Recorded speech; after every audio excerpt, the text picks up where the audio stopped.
that, we have the liver. And the liver, if you simply turn it around, and now it's facing the same way as you, standing looking at it, and lift it up, here we have the gallbladder that kind of sits on the inferior side, and we have the right hepatic duct and the left hepatic duct that goes to the common hepatic duct. And that mixes with the cystic duct and becomes the common bile duct. And what that goes into is, it goes into the duodenum. Now we take the stomach off and we see the pancreas here, and the pancreatic duct is located right here. We go through the duodenum, through all the intestine, and we end up at the ileocecal valve. The ileocecal valve leads to the cecum, which is where our appendix is located and attached, and to the ascending colon, the transverse colon, the descending colon, the sigmoid colon, and into the rectum.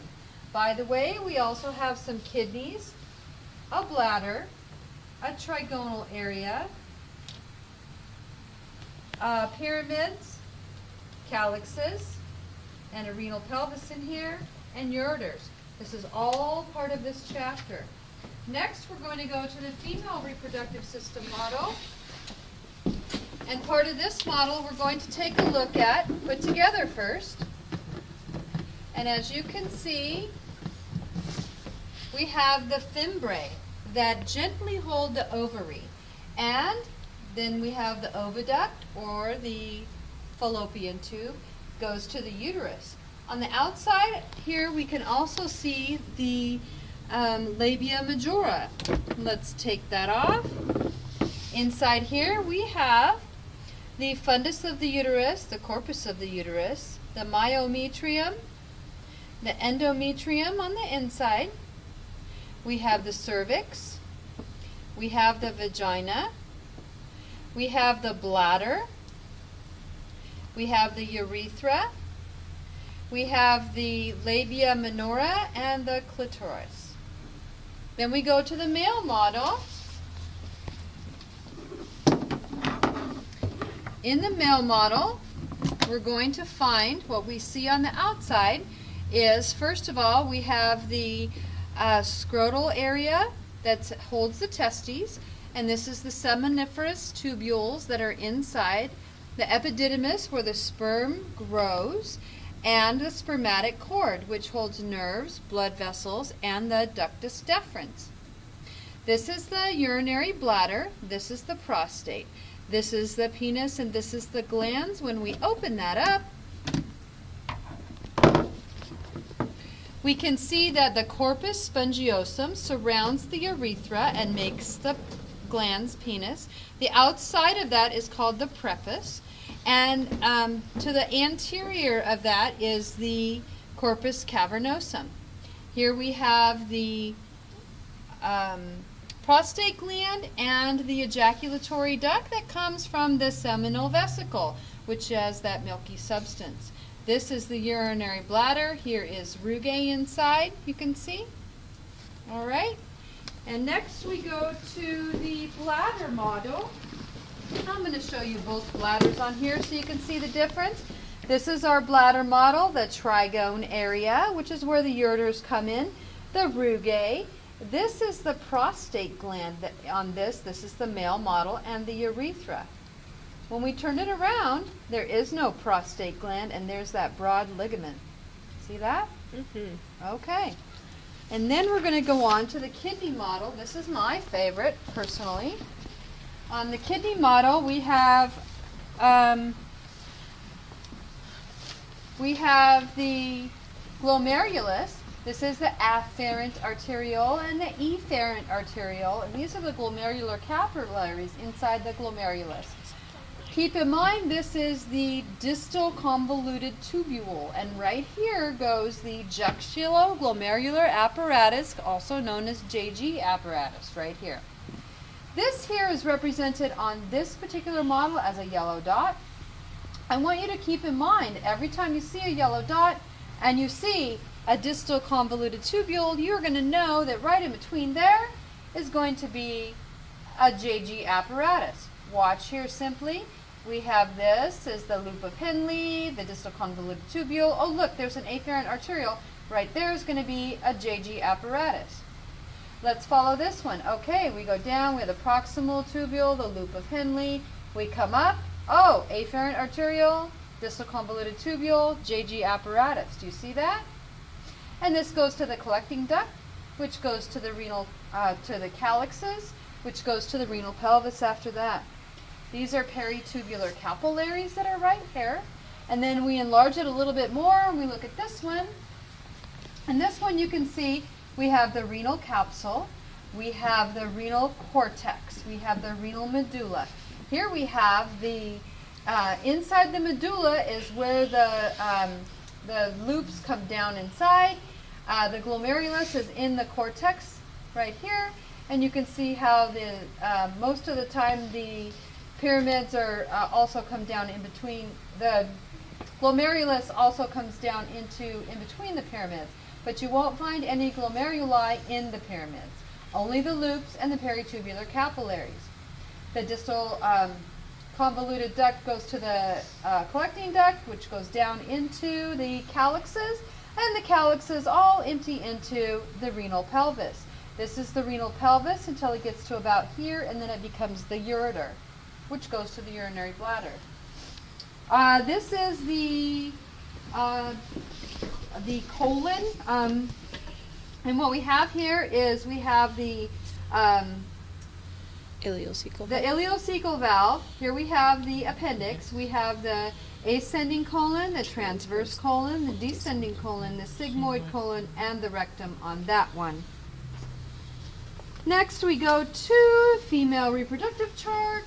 Ching. And we do a lot of the same things here, but it's a different picture and it confuses people.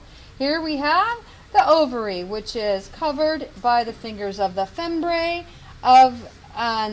connected to the fallopian/uterine tube that comes down into the uterus. We have the endometrium, the myometrium, fundus, corpus, cervix, vagina. Hymen goes here, right? Down here we have the uterus, the fundus, corpus, cervix, vagina, labia minora, labia majora. Here, a different view. We have the clitoris, we have the labia majora, the labia minora, we have the perineum, and then we go to the male reproductive chart. In the male reproductive chart, I don't want anybody to get confused when they look at this photo. Imagine this here like this. This has been bisected and has corpus cavernosum on either side. In the middle is the corpus spongiosum with the urethra through that. This is the glands covered by the prepuce, which is also known as the foreskin. Over here we have a very good picture of the corpus cavernosum, corpus spongiosum making the glands.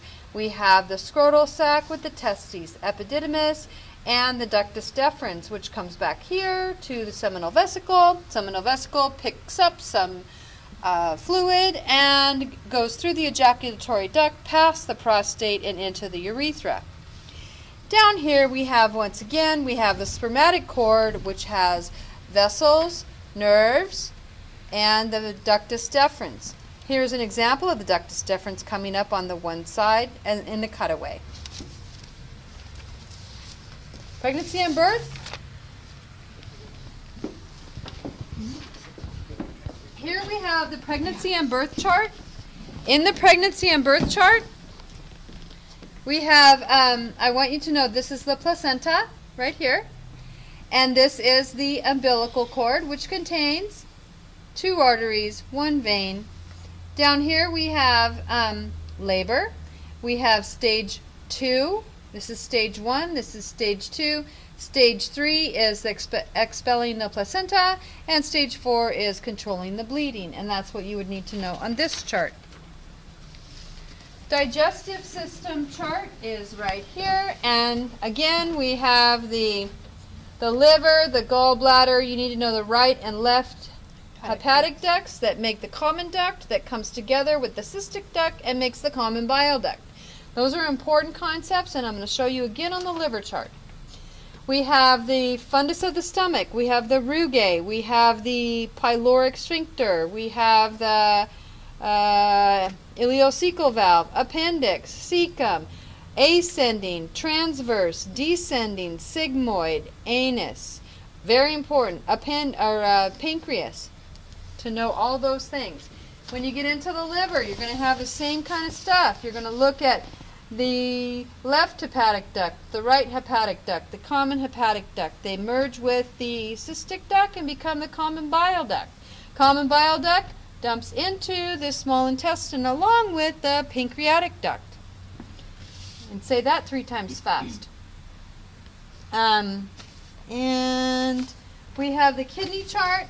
Again, these are same structures like you've seen. Come on over here, Candace. Get my left shoulder.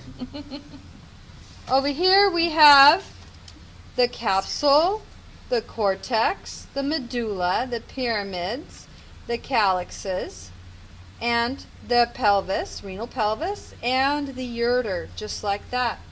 Here we have the glomerular capsule. Here's our very important special little friend, the JG apparatus. See how it meets the distal tubule and the afferent arteriole that's going into the glomerulus right here. I think that's a super cool one. I will not test you on this drawing at all. This drawing is important because it shows how the convoluted tubules come together and dump into the collecting duct. And I really like that one. And that is it. Now, you can spend the rest of the time practicing all of this stuff over and over again until it's time to go. Everyone excited? Mm-hmm. Woo, woo. Okay, I'll give you my